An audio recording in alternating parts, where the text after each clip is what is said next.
Good morning, everybody. It's so nice to see you, and it's great to be here again on a Saturday. It's early. Oh,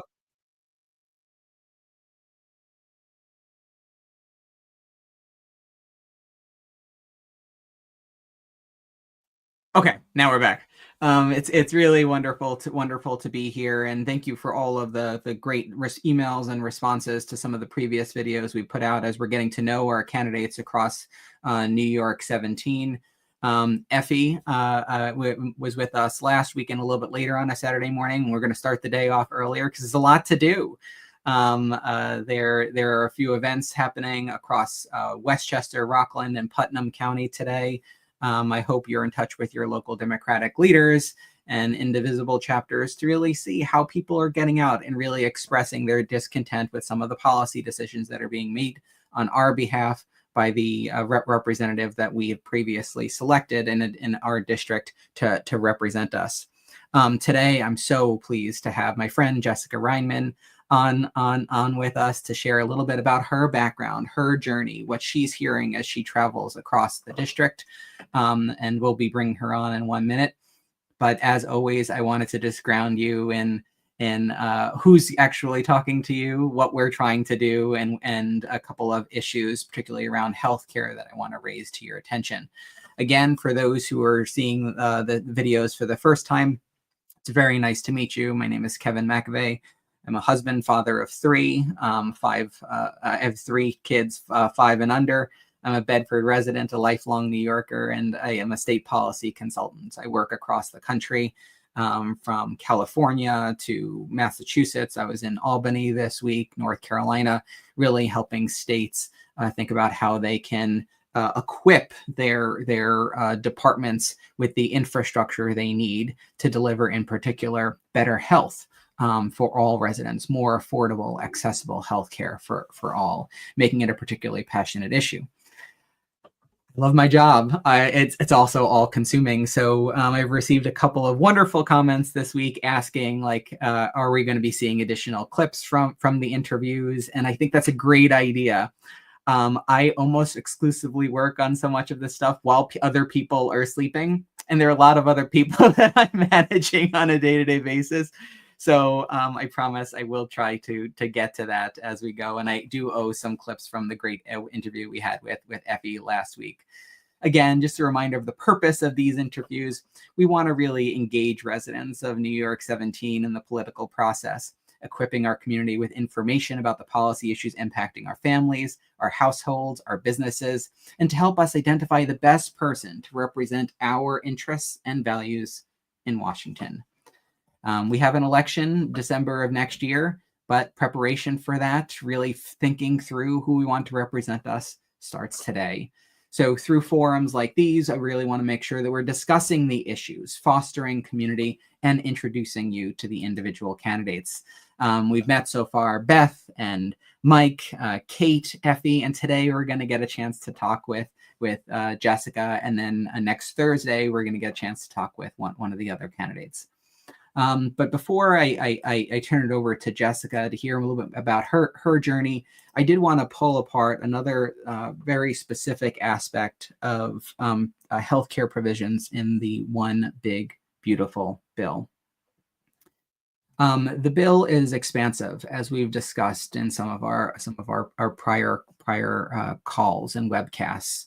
Over 1,000 pages of provisions that structurally shift and change our safety net and provide new tax incentives and credits to some of our wealthiest Americans.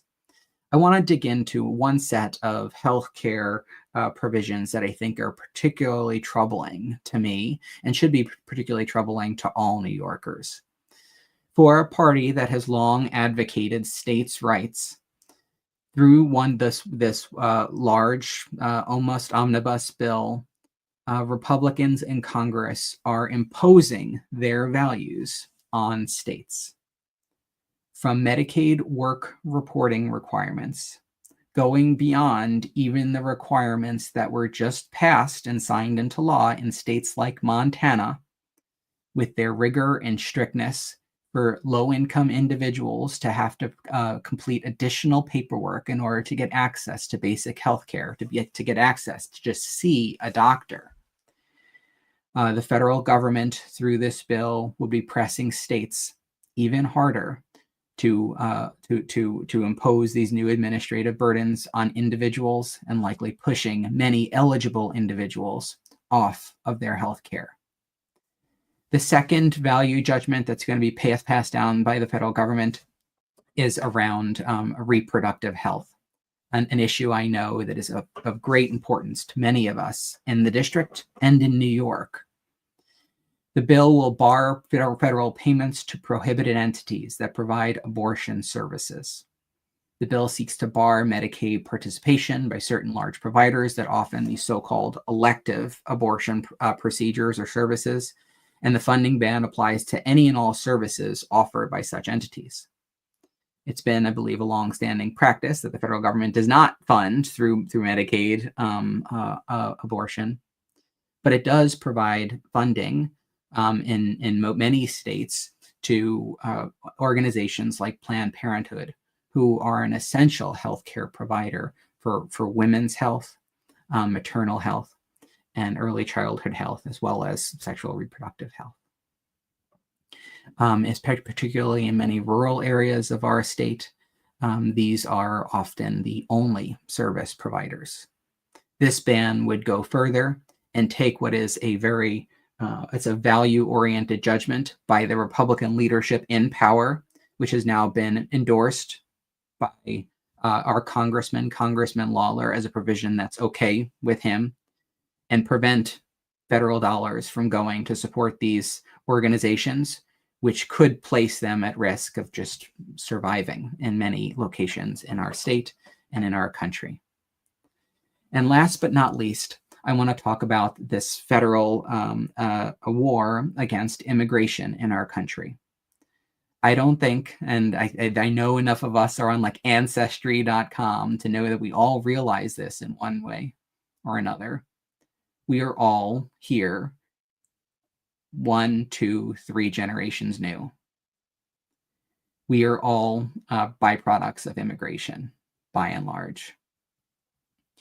The federal government, through this bill, will reduce Medicaid payments for states that choose, with their own dollars, to provide health care coverage for certain immigrants. So if a state decides, with its own general fund, to provide health care for a certain population of legally present immigrants, it could get a penalty from the federal government. And sometimes that penalty could be significant. For Medicaid in New York is a very unique state, whereby our state constitution, based upon legal proceedings, I think 10, 15 years ago, we are required to provide healthcare coverage and access to many legally present immigrants in our state. What this bill will do will disproportionately hurt New York, potentially up to the tune, by this penalty alone from the federal government, to $1 billion. Congressman Lawler and the rest of the GOP delegation last week, a week ago Friday, realized, they'd made a mistake, probably because they didn't read the bill or really fully understand our healthcare system. And they wrote a letter to Congressman Johnson, our speaker, native of Louisiana, requesting a revisiting of the provisions that would unjustly penalize New York. Not to repeal those provisions, but very conveniently to delay them, at least until at least 2 of those representatives on those letters took their pass at running for governor. These provisions would have a disproportionate impact on New York, do not reflect our values, and should be really scary for any of my libertarian and conservative friends out there, of a tremendous overreach of government and imposition on states. To put it differently, what if the administration changed? And instead of saying for every provider that provides abortion services, they cannot get Medicaid funding, how about you have to require full access to reproductive health, or you lose all of your Medicaid funding? I mean, I would personally be in support of that. But that is what is at stake here. What is the role of the federal government? And what our Congressman, Mike Lawler, has signed on to will significantly harm our states and our residents, and certainly doesn't reflect what I believe our values are. So with that, I would love to introduce our candidate, the child of New York City public school educators, Jessica Reinmann, who grew up in a middle-class union family on Long Island.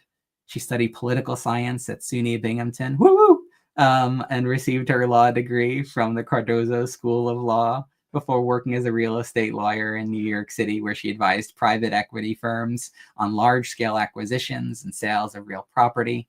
She then moved into law firm management, working at 2 top law firms, managing attorney recruitment, legal personnel, and continuing legal education. I am not a lawyer, but I work very closely with lawyers as part of our broader law firm. And the work that she was doing, I know, is not easy and incredibly complex. In 2014, however, and I think she'll talk a little bit about this, she had a calling to do something locally. And she started 914 Cares to address poverty in Westchester, where she collaborates now with she has collaborated with over 160 local organizations to ensure that every Westchester family has the basic essentials they need to survive and thrive. The organization has a yearly operating budget of $2.5 million and donates over 1.5 million items per year to families in need. Jessica and her husband raised 2 kids in Chappaqua, New York, just down the road from me, and I am so happy to have her here. Jessica, it's so nice to see you. Nice to see you too. That was a great introduction. I don't really have to say anything else. You have so much more to say. I mean, your journey is so interesting, and I just want to call out. I appreciate many aspects of the journey and what I've known of your journey so far, but to see a social need in your community and step up and say, like, I'm going to do something about this, is 1 in 10,000 people take that step, when really it does, and it's a really special thing. And then to start and grow a business from there in Westchester, in New York, and do so successfully, it's really remarkable. But Thank you. Tell me about your journey. Like, when did you first move to the Hudson Valley? Why did you choose to raise your family here? And then 914 Cares. Sure. So my husband and I moved to Chappaqua in 2006. And we had my son while we were living here. My daughter was born in the city. We chose Chappaqua because we wanted to be close enough to commute to the city. We were both commuting, but also we liked the quietness of it, and also the schools. And so we moved in and we both commuted. I was one of the first part-time executives at both of my firms. And so I was lucky to have some time at home and be able to work from home. That was like when you still had to have a little thing that gave you numbers when you had to log on. In 2014, my daughter was going into middle school. And I felt like it was time for me to not travel so much. I was spending a lot of time in Texas, which we could talk about. And so I left law firm management, and within 6 days, I agreed to be the head of the PTA at Bell Middle School in Chappaqua, and really decided I wanted to get much more invested in my community. And I didn't really know what that meant at that moment, but I knew that I had to work, and B, I had to figure out how I was going to get more invested in the community.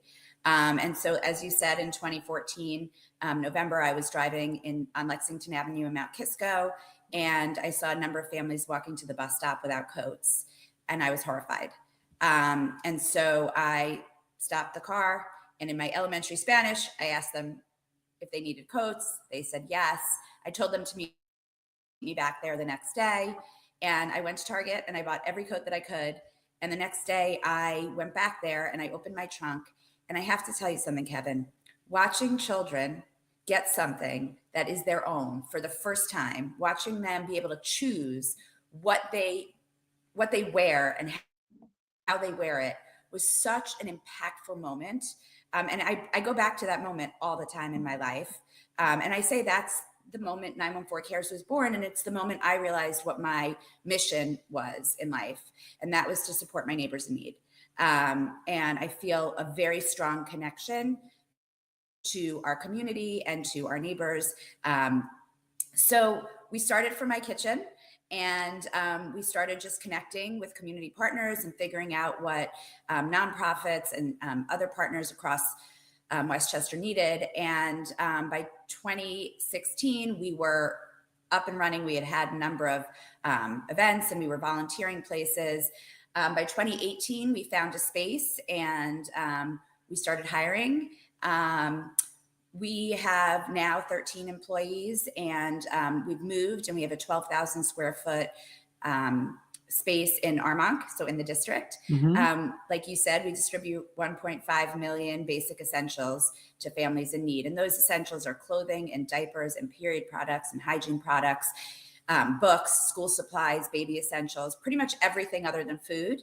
And we, as you said, we work through community partners. So I have spent the last 10 years in every community in Westchester County, and for sure every community in New York 17 in Westchester. And that's in the school districts, it's in the healthcare agencies, which I know we'll get more into, it's in daycare centers, it's every place where people, working families, go to get services and or just live their lives. And so we found that in the suburbs in general, transportation is really, really impossible. And so we couldn't have families come to us, which is why we decided to go to them and meet them where they are and work with them. And so you said, right, when I see a problem, I fix it. So during COVID, we saw Anthony Fauci up on the screen all the time telling people they had to buy hand soap, they had to wear masks. And I spent a lot of time screaming at the television because I was working. We continued our diaper bank. People can't afford to put sneakers on their children or food on the table. Well, they're definitely not buying hand soap. And what did I do? Well, I said, wait a second, I can fix that. And so I called two of our biggest funders, and I started a hygiene bank. And we are officially the only hygiene bank in the Hudson Valley. We distribute over 50,000 hygiene kits a year to families all across Westchester. And so, as you said, I fix things. I see problems and I fix them. And so, for me, this campaign is the same as it was back in 2014 when I saw a problem. I realized after this election that Mike Lawler was the biggest problem facing New York 17. And I had the capacity and the ability to fix it. And that's why I'm running. I'm running for all of the families that I've worked to help over the last 10 years, all of the communities that I've worked to help over the last 10 years, all of the agencies that I've worked with that are suffering so much. People are suffering, but also the agencies that work with them and help them. I mean, from school districts to healthcare agencies to childcare agencies, all of them are suffering under this administration. And so for me, that was it. This is a calling. It's not a job. It's not, it's really, I need to fix this problem, which is Mike Lawler. Yeah. And so much of our, like the issues that you were describing are a byproduct of our policies not working for everybody. Correct. These are folks who are being left behind. And is that as your Kim, I want to come back to the moment when you're just like, I need to do this. As you're going across the district, like what are you hearing as those like kitchen table issues? Like I am being forgotten in this way. Like what are you hearing? So it's interesting because I've spent so much time in the working, with working families and low-income families. And now I get to spend time with all families across the Hudson Valley. And I think everyone is concerned. Obviously, the folks that I've been working with and helping for the last 10 years are very concerned about everything.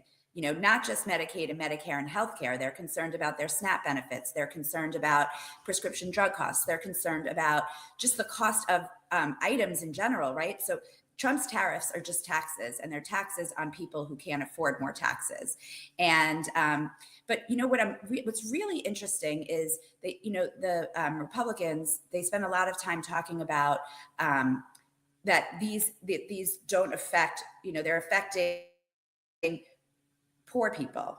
But what it's really affecting is elderly, babies. So Medicare covers the elderly. Mhm. Every single person I know over 70 uses Medicare, including my in-laws. Yeah. It's not a handout. Mhm. It's something that people rely on. Yes. And my mother-in-law and father-in-law are freaking out. And they're not in district, so it's Yeah. not through campaigning, but I Yeah. hear from her every single day, what happens if we lose our Medicare Mhm. coverage? Mhm. And they're like on that precipice where they could lose it. Mhm. And so, we're just hearing across the district that it's not just affecting low-income families, it's affecting top to bottom, every single person in the district. Yeah, absolutely. And for those who are listening to the recording here, I mean, if your parents or grandparents are in a nursing home, the vast majority of folks in nursing homes in New York State are covered by Medicaid, which is very much on the chopping block right now.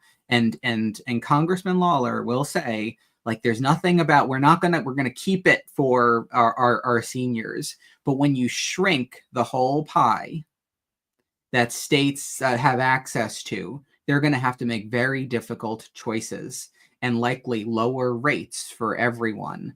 Everyone is going to suffer, and as those rates go down, services will be in jeopardy, or costs will go up for the rest of us. So Medicaid is an issue that affects everyone. And Jessica, as you mentioned, there are some indirect effects thanks to the sequestration rules, where this could actually impact Medicare in a really big way moving forward. Yeah, and if I could just add to that, Kevin. So I've spent a lot of time in our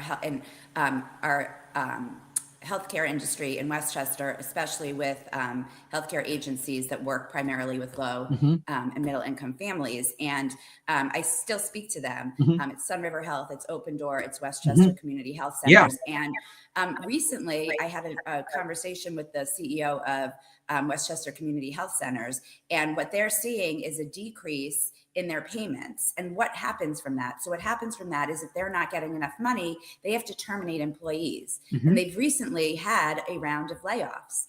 And employees at these healthcare agencies, they're not millionaires. Nope. No. So when they get terminated, they have to go on the programs that are helping.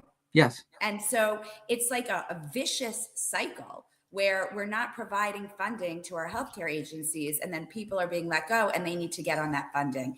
And it's absolutely unacceptable. It absolutely is. And so I think this is part of what you were fearing when that fateful moment came and you're like, I need to get in a more serious way. Could you tell me about that moment? Well, I've never really been political or into politics. Obviously, when you work in a nonprofit, you're politics adjacent because you work with, elected officials all over.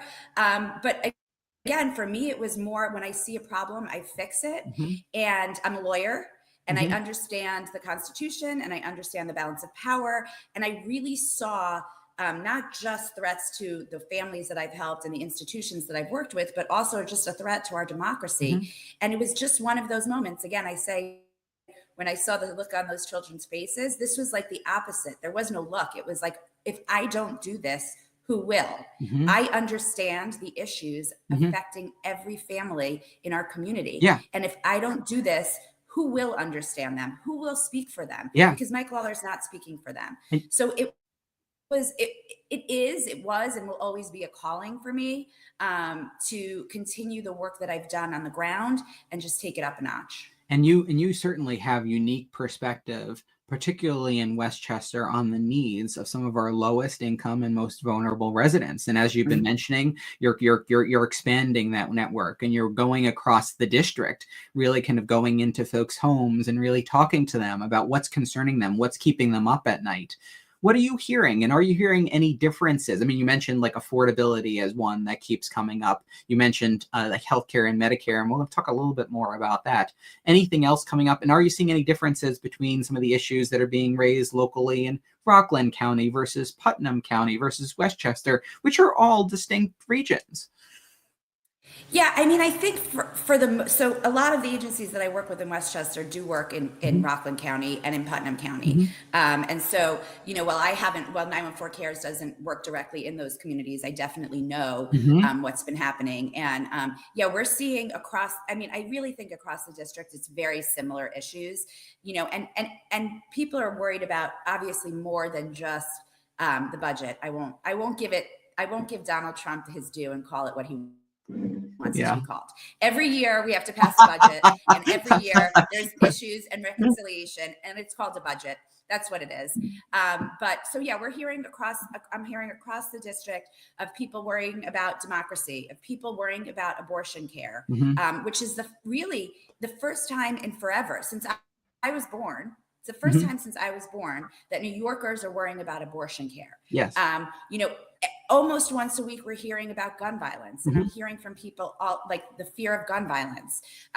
We're hearing about people being worried traveling abroad, Mhm. and what America is doing to our allies abroad, and how that's impacting travel. It's impacting the future of democracy, the future of how we interact with our allies, and how they interact with us and how they Mhm. protect us. This absolute chaos that Trump is creating amongst our allies, the tariff taxes, but also just really bad mouthing them. He has absolutely no bid. He doesn't worry about saying anything negative about anyone, and Mhm. people don't forget, and countries don't forget, and leaders don't forget. So I think there is a real fear of some retaliation, from our allies. We've seen it, from them putting tariffs on us. But really, again, I think we as Democrats missed the boat in the last election as to what people are really caring about. And we need to go right back to that budget, which is people care about what affects them. Mhm. And so if you're a woman, you care about healthcare. And if you've been involved or invested in gun violence, or if you've experienced gun violence, or if you have a child in the schools and you worry every day, that impacts you. Affordability impacts everyone across all four counties. You forgot to mention Dutchess. We Yes. do have a piece of it. We do have, yeah, yes. And so, it really, affordability is really the key issue right now. Absolutely. And we actually have a question from one of our from Chris Sweeney out in Rockland County. Chris, thank you so much for joining us. Chris, Hi, how are you? I apologize. How are My you? very needy dog is right here. So if you hear panting, that's what it is. What type of dog, Do Chris? I see a Binghamton picture? She's a mini golden doodle. Oh, Yeah, she's old. She's like 12 now.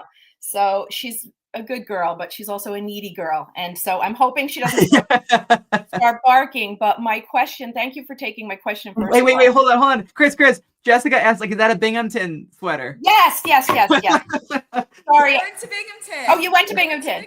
Yeah. Yes. My daughter just This was not graduated. planned. That's amazing. My daughter did just she live in? graduated. She's staying a year to do her master's now. Yeah, really great. I loved it.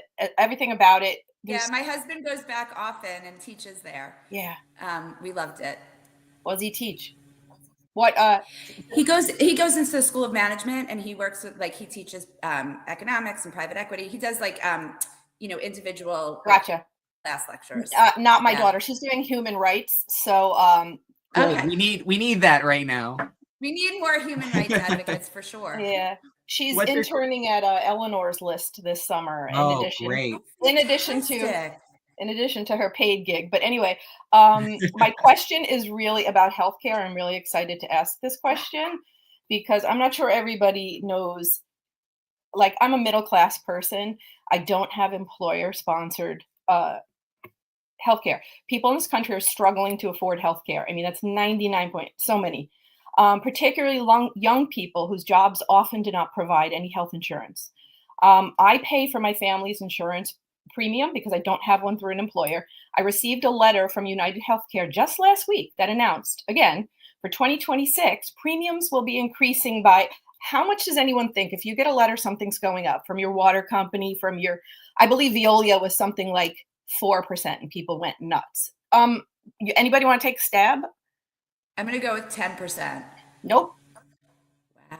Kevin, would you like to take a stab? Well, I know the answer, but I'm going to say 5%. A whopping 34%. Okay. For 2026, if you would like to do something about that, please write us a letter. Okay. I did that back about 5 years ago.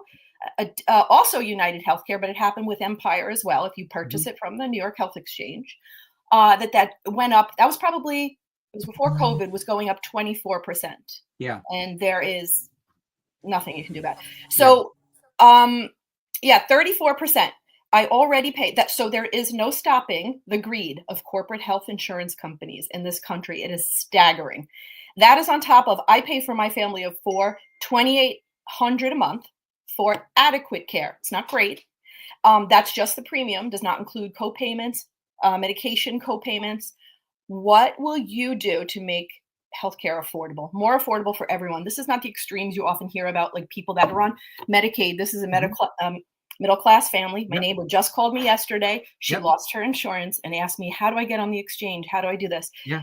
The exchange also, it's not guaranteed. It's not great. It's really difficult to navigate. Anyway, that's my question. It's an absolute travesty in this country. And what do you do about healthcare affordability, Jessica?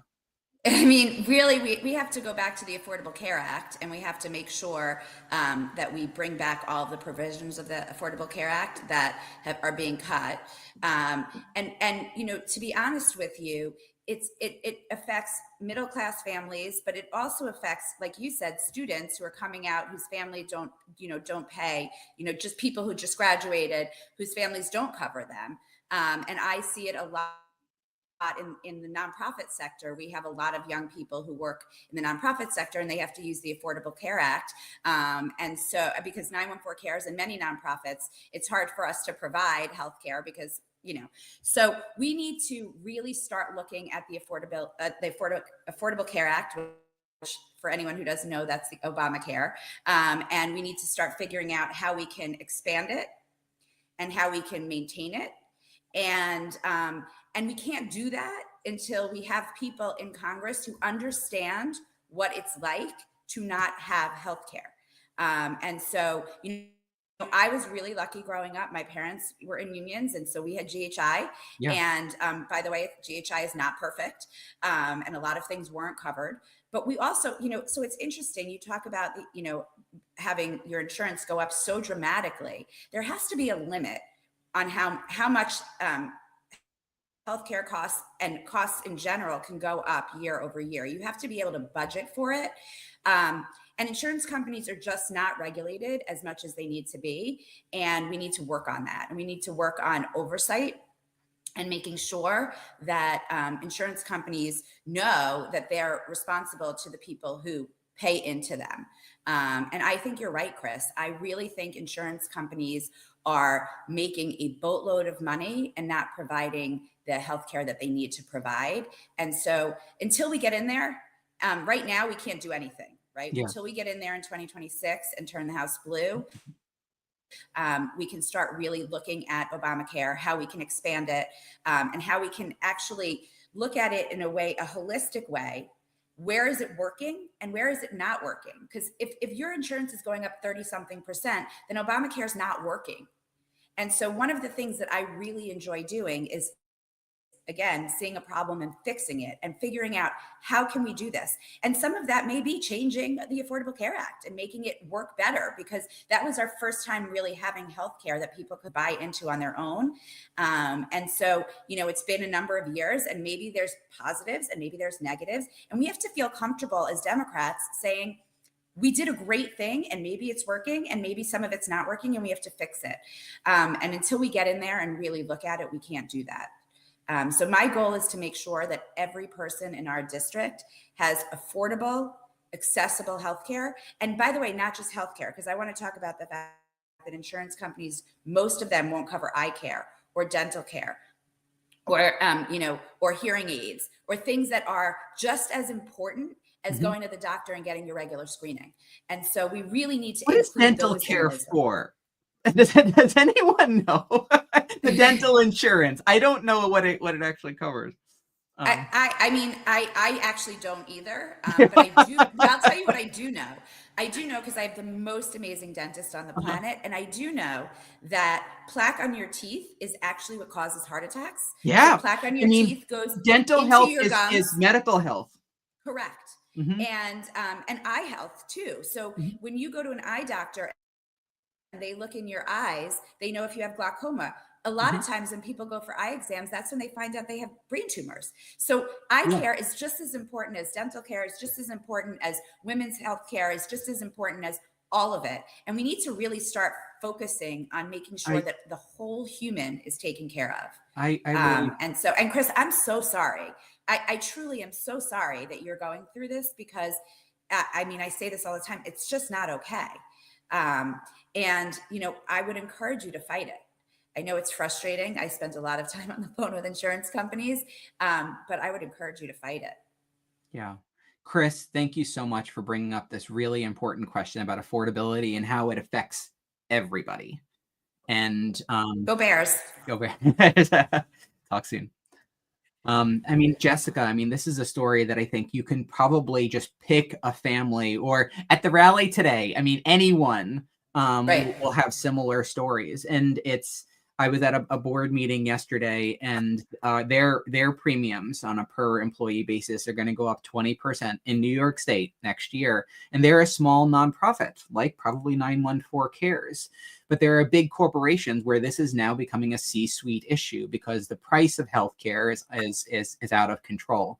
And I really do appreciate your point about needing to take a step back and look at the system holistically.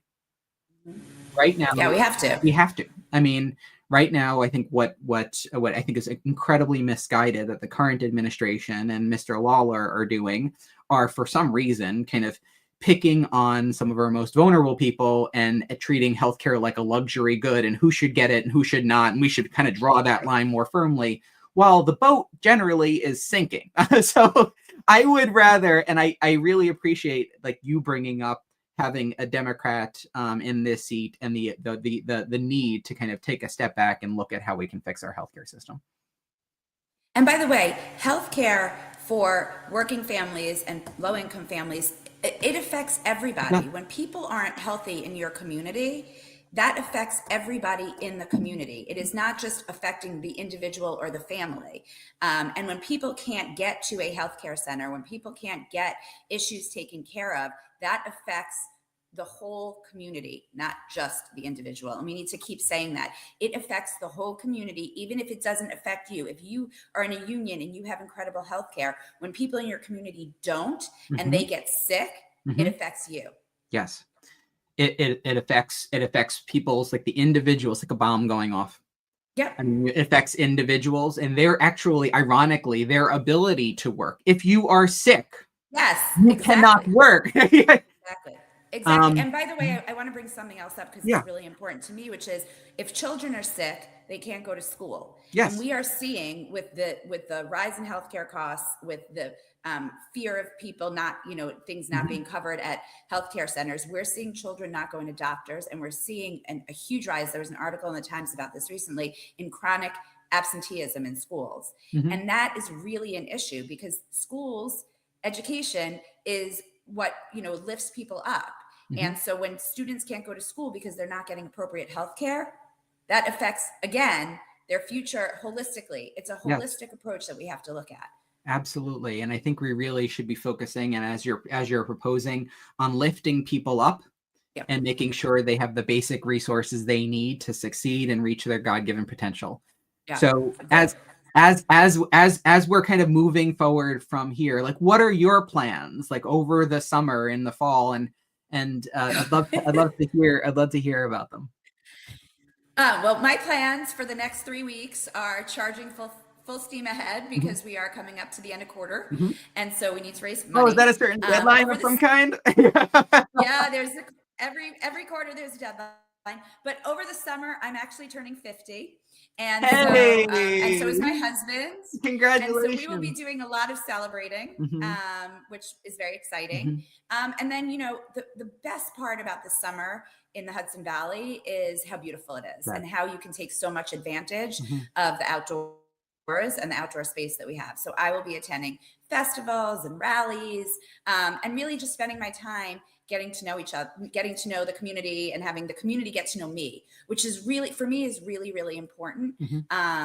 Because one of the things that I think we've missed out on over the course of the last 4 elections is that people want to vote for somebody that they know, that they feel heard from, that they feel they chose.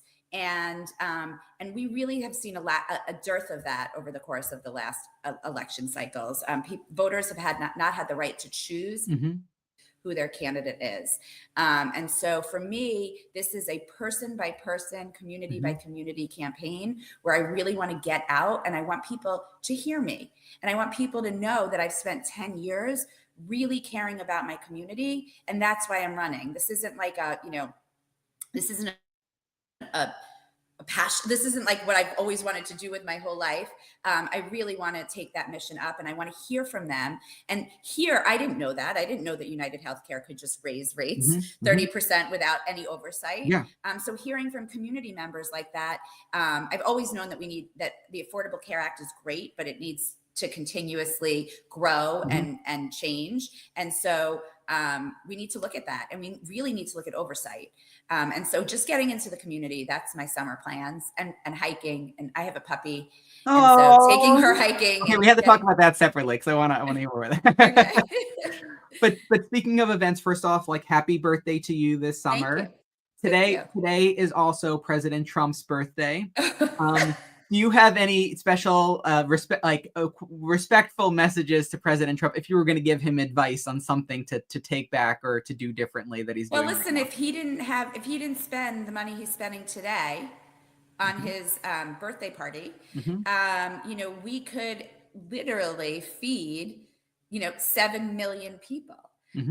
We could take care of so many more people. We could build infrastructure that we're not building because we're spending money on his birthday party. What I find so strange about this administration is that, they talk about all these cuts. They talk about really wanting to cut the deficit, cut federal spending.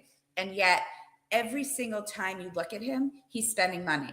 Just Donald Trump going to the Super Bowl was enough money to feed Westchester County for an entire year.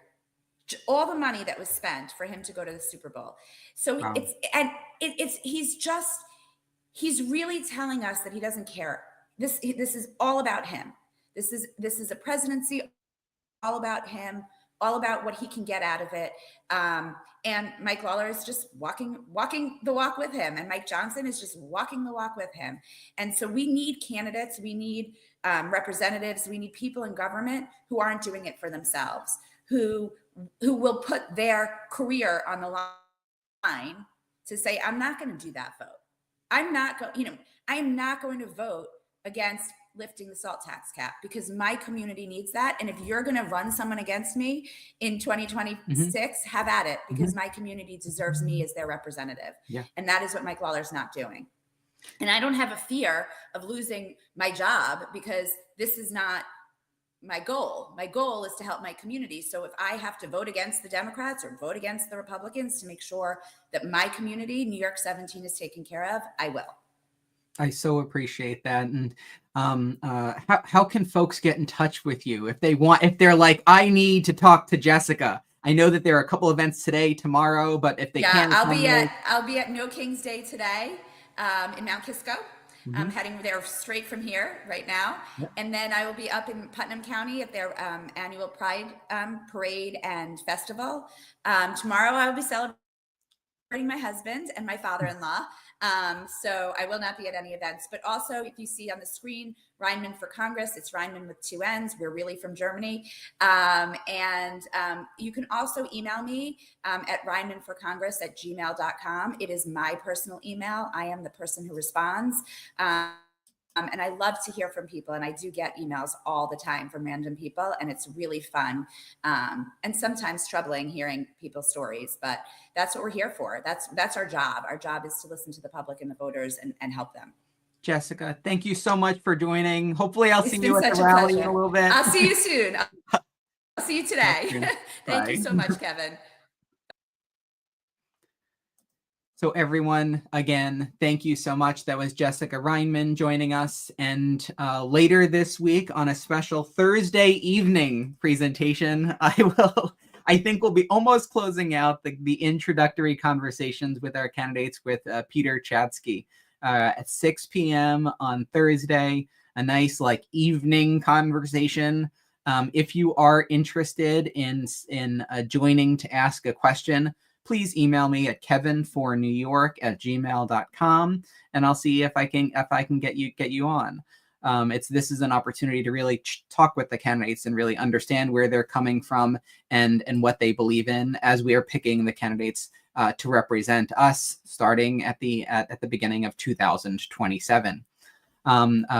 This is a series that's all going to be on YouTube. And as I mentioned before, I hope you view them. I know that many of you have either on YouTube or Facebook or Instagram or TikTok, the clips that have been going around the internet. Hundreds of views on the full videos, thousands of views on the clips. I so appreciate your support. I am still waiting. We've again covered Beth, Mike, Kate, Effie, Jessica, and Peter is forthcoming. If you know John Sullivan, I don't know whether this is kind of an intentional branding of the campaign. I can't get in touch with him for the life of me. So please I know he's former FBI, but if he's willing to come out of incognito mode, I'd love to talk to our recent NY17 resident, John Sullivan, former FBI agent, and hear about why he's running and what he hopes to bring to all of us in the coming year. Again, thank you all for your support, and I'll talk to you soon.